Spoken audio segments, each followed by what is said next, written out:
أعوذ بالله من الشيطان الرجيم بسم الله الرحمن الرحيم حرمت عليكم الميتة والدم ولحم الخنزير وما أهل لغير الله به والمنخنقة والموقوذة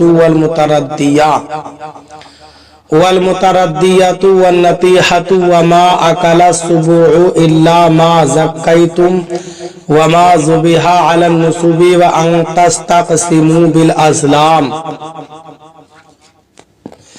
ذالکم فسق اليوم يئس الذين كفروا من دينكم فلا تخشوهم واخشون اليوم أكملت لكم دينكم وأتممت عليكم نعمتي ورضيت لكم الإسلام دينا فمن اضطر في مخمصة غير متجانف لإثم فإن الله غفور رحيم۔ ترجمہ کنزُ الایمان۔ اللہ کے نام سے شروع جو نہایت مہربان رحم والا۔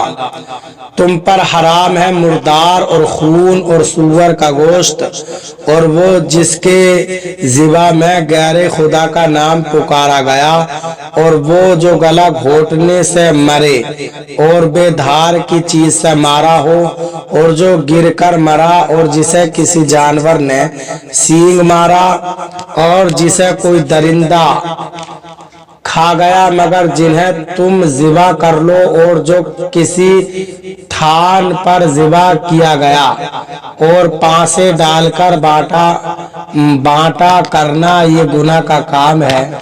آج تمہارے دین کی طرف سے کافروں کی آس ٹوٹ گئی تو ان سے نہ ڈرو اور مجھ سے ڈرو۔ آج میں نے تمہارے لیے تمہارا دین کامل کر دیا اور تم پر اپنی نعمت پوری کر دی اور تمہارے لیے اسلام کو دین پسند کیا۔ تو جو بھوک پیاس کی شدت میں ناچار ہو یوں کہ گناہ کی طرف نہ جھکے تو بے شک اللہ بخشنے والا مہربان ہے۔ ترجمہ کنزُ العرفان۔ تم پر حرام کر دیا گیا ہے مردار اور خون اور سور کا گوشت اور وہ جانور جس کے ذبح کرنے کے وقت غیر اللہ کا نام پکارا گیا ہو اور وہ جو گلا گھونٹنے سے مرے اور جو بغیر دھاری دار چیز کی چوٹ سے مارا جائے اور جو بلندی سے گر کر مرا ہو اور جو کسی جانور کے سینگ مارنے سے مرا ہو اور وہ جسے کسی درندے نے کھا لیا ہو مگر درندوں کا شکار کیا ہوا، وہ جانور جنہیں تم نے زندہ پا کر ذبح کر لیا ہو اور جو کسی بت کے آستانے پر ذبح کیا گیا ہو اور حرام ہے کہ پانسے ڈال کر قسمت معلوم کرو یہ گناہ کا کام ہے۔ آج تمہارے دین کی طرف سے کافر نا امید ہو گئے تو ان سے نہ ڈرو اور مجھ سے ڈرو۔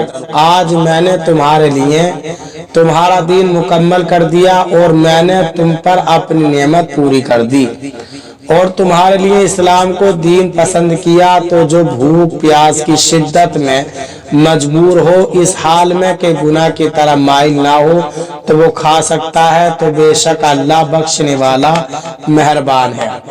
حرمت علیکم، تم پر حرام کر دیا گیا ہے۔ سورت کی پہلی آیت میں فرمایا تھا کہ تم پر چوپائے حلال ہیں سوائے ان چوپایوں کے جو آگے بیان کیے جائیں گے۔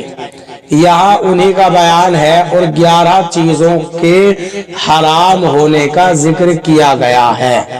1، مردار یعنی جس جانور کے لیے شریعت میں ذبح کا حکم ہو اور وہ بے ذبح مر جائے۔ 2، بہنے والا خون۔ 3، سور کا گوشت اور اس کے تمام اجزاء۔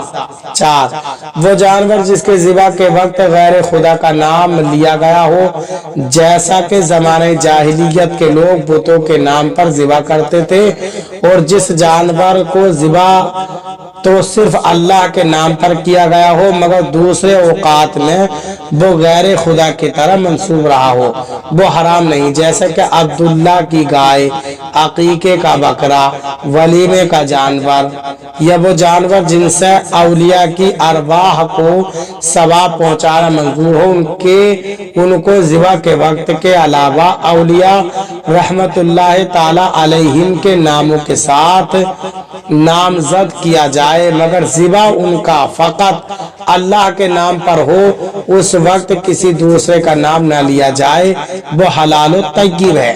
اس آیت میں صرف اسی کو حرام فرمایا گیا ہے جس کو ذبح کرتے وقت غیر خدا کا نام لیا گیا ہو۔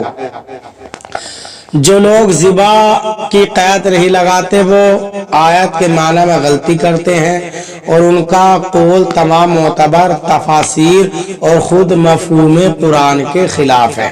5 گلا گھونٹ کر مارا ہوا جانور۔ 6 وہ جانور جو لاٹھی پتھر ڈھیلے گولی چھرے یعنی بغیر دھاردار چیز سے مارا گیا ہو۔ 7 جو گر کر مرا ہو خواہ پہاڑ سے یا کنویں وغیرہ میں۔ 8 وہ جانور جسے دوسرے جانور نے سینگ مارا ہو اور وہ اس کے صدمے سے مر گیا ہو۔ 9 وہ جسے کسی درندے نے تھوڑا سا کھایا ہو اور وہ اس کے زخم کی تکلیف سے مر گیا ہو، لیکن اگر یہ جانور مر نہ گئے ہوں اور ایسے واقعات کے بعد زندہ بچ گئے ہوں پھر تم انہیں باقاعدہ ذبح کر لو تو وہ حلال ہے۔ 10 وہ جو کسی بت کے تھان پر بطور عبادت کے ذبح کیا گیا ہو، جیسا کہ اہل جاہلیت نے کعبہ شریف کے گرد 360 پتھر نصب کیے تھے جن کی وہ عبادت کرتے تھے اور ان کے لیے ذبح کرتے تھے اور اس ذبح سے ان کی تعظیم و تقرب کی نیت کرتے تھے۔ اس صورت کا بطور خاص اس لیے ذکر کیا گیا ہے کہ یہ طریقہ بطور خاص ان میں رائج تھا۔ 11 کسی کام وغیرہ کا حکم معلوم کرنے کے لیے پانسا ڈالنا۔ زمانے جاہلیت کے لوگوں کو جب سفر یا جنگ یا تجارت یا نکاح وغیرہ کام درپیش ہوتے تو وہ 3 تیروں سے پانسے ڈالتے اور جو ہاں یا نہ نکلتا اس کے مطابق عمل کرتے اور اس کو حکم الہی جانتے۔ ان سب کی ممانعت فرمائی گئی۔ الیوم اکملت لکم دینکم آج میں نے تمہارے لیے تمہارا دین مکمل کر دیا۔ تکمیل دین سے متعلق آیت مبارکہ حجت الوداع میں عرفے کے روز جمعہ کے دن عصر کے بعد نازل ہوئی اور بتا دیا گیا کہ حرام و حلال کے جو احکام ہیں وہ اور قیاس کے قانون سے مکمل کر دیے۔ اسی لیے اس آیت کے نزول کے بعد بیان حلال و حرام کی کوئی آیت نازل نہ ہوئی، اگرچہ وَاتَّقُوا يَوْمًا تُرْجَعُونَ فِيهِ إِلَى اللَّهِ نازل ہوئی جو واعظ و نصیحت پر مشتمل ہے۔ بعض مفسرین کا قول ہے کہ دین کامل کرنے کے معنی اسلام کو غالب کرنا ہے، جس کا یہ اثر ہے کہ حجت الوداع میں جب یہ آیت نازل ہوئی تو کوئی مشرک مسلمانوں کے ساتھ حج میں شریک نہ ہو سکا۔ ایک قول یہ ہے کہ آیت کا معنی یہ ہے کہ میں نے تمہیں دشمن سے امن دی۔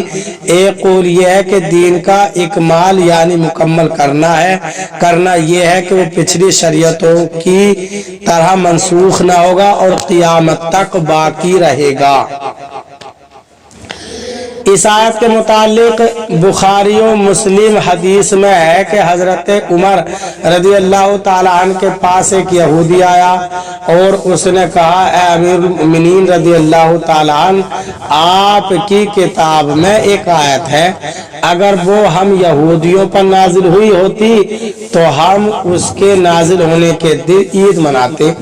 حضرت عمر فاروق رضی اللہ تعالیٰ عنہ نے اس سے فرمایا کون سی آیت؟ اس یہودی نے